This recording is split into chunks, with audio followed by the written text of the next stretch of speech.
उठो, जागो और तब तक मत रुको जब तक मंजिल मिल न जाए। राष्ट्रीय युवा दिवस की प्रेरणा है स्वामी विवेकानंद, एक ऐसे युवा जिन्होंने महज 39 साल की जिंदगी और 14 साल के सार्वजनिक जीवन में देश को एक ऐसी सोच से संजोया जिसकी ऊर्जा आज भी देश महसूस कर रहा है। आने वाली अनंत पीढ़ियां खुद को इस ऊर्जा से ओतप्रोत महसूस करती रहेंगी। दुनिया में सबसे ज्यादा युवा शक्ति आज हिंदुस्तान में है। विश्व का हर 5वां युवा भारतीय है। इन्हीं युवाओं की बदौलत दुनिया की 13 प्रमुख अर्थव्यवस्थाओं में भारत के विकास की दर बीते 5 सालों में तीसरे नंबर पर रही है। कोरोना के बाद विकास की दौड़ में भारत संभावनाओं से भरा देश बनकर उभरा है और इस संभावना को मजबूती प्रदान करने वाले वही युवा हैं जो स्वामी विवेकानंद के विचारों से जुड़े हैं और भारत को दुनिया के मंच पर नेतृत्वकारी भूमिका में तैयार कर रहे हैं। उठो, जागो और तब तक मत रुको जब तक मंजिल प्राप्त न हो जाए। युवाओं को दिया गया स्वामी विवेकानंद का यह मंत्र गुलामी के दिनों में जितना कारगर और प्रेरणादायी था, आज स्वतंत्र भारत में भी उतना ही प्रासंगिक है। अब भारत ग्लोबल लीडर बनने के लिए तैयार खड़ा है। योग की शक्ति और अध्यात्म की थाती के साथ देश का युवा दुनिया को दिशा देने के लिए अधीर खड़ा है ताकि दुनिया के विभिन्न देशों में जाकर अपनी प्रतिभा से युवा भारत और भारतीयता का परिचय करा सके। अब 21वीं सदी का तीसरा दशक आते आते देश दुनिया के नेतृत्व को तैयार हो चुका है। स्वामी विवेकानंद की यह सीख आज भी युवाओं को प्रेरित करती है। कोई एक जीवन का ध्येय बना लो और उस विचार को अपनी जिंदगी में समाहित कर लो। उस विचार को बार बार सोचो, उसके सपने देखो, उसको जियो, यही सफल होने का राज है। युवाओं के लिए जो स्वामी विवेकानंद का मंत्र है वह सदाबहार है। जब तक तुम खुद पर भरोसा नहीं कर सकते तब तक खुदाया भगवान पर भरोसा नहीं कर सकते। वे कहते हैं कि अगर हम भगवान को इंसान में और खुद में देख पाने में सक्षम नहीं हैं तो हम उन्हें ढूंढने कहाँ जा सकते हैं। स्वामी विवेकानंद ने अपने विचारों से दुनिया का ध्यान खींचा था जब उन्होंने 1893 में अमेरिकी शहर शिकागो में सनातन धर्म का प्रतिनिधित्व किया था। तब जो उन्होंने भाषण दिया उसके समानांतर दूसरा भाषण आज तक खड़ा नहीं किया जा सका है।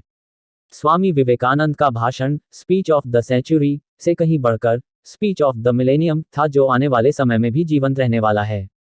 आखिर क्या था उस भाषण में? विश्व बंधुत्व, सहिष्णुता, सजीवता, सहभागिता, धर्म, संस्कृति, राष्ट्र, राष्ट्रवाद और सबका समाहार, भारत, भारतीयता। स्वामी विवेकानंद ने विश्व धर्म संसद में सनातन धर्म का डंका बजाया था। दुनिया को बताया था कि वह उस हिंदुस्तान से हैं जो सभी धर्मों और देशों के सताए गए लोगों को पनाह देता है, जहां रोमन साम्राज्य के हाथों तबाह हुए इजराइल की पवित्र यादें हैं, जिसने दी है पारसी धर्म के लोगों को शरण। स्वामी विवेकानंद ने कहा था कि दुनिया के सभी धर्मों का मातृधर्म है सनातन। स्वामी विवेकानंद को इस बात का भी गर्व था कि हिंदुस्तान की धरती और सनातनी धर्म ने दुनिया को सहिष्णुता और सार्वभौमिक स्वीकृति का पाठ पढ़ाया है। सभी धर्मों को सच के तौर पर स्वीकार करना भारतीय मिट्टी का स्वभाव है। हम धर्मनिरपेक्षता की पहली प्रयोगशाला एवं संरक्षणदाता हैं। जब स्वामी विवेकानंद ने विश्व धर्म सम्मेलन को संबोधित करते हुए अमरीकी भाइयों और बहनों कहा था तो विश्व भ्रातृत्व का सनातनी संदेश स्पष्ट था। तत्काल संपूर्ण विश्व धर्म संसद ने करतल ध्वनि से उस संदेश का इस्तकबाल किया था।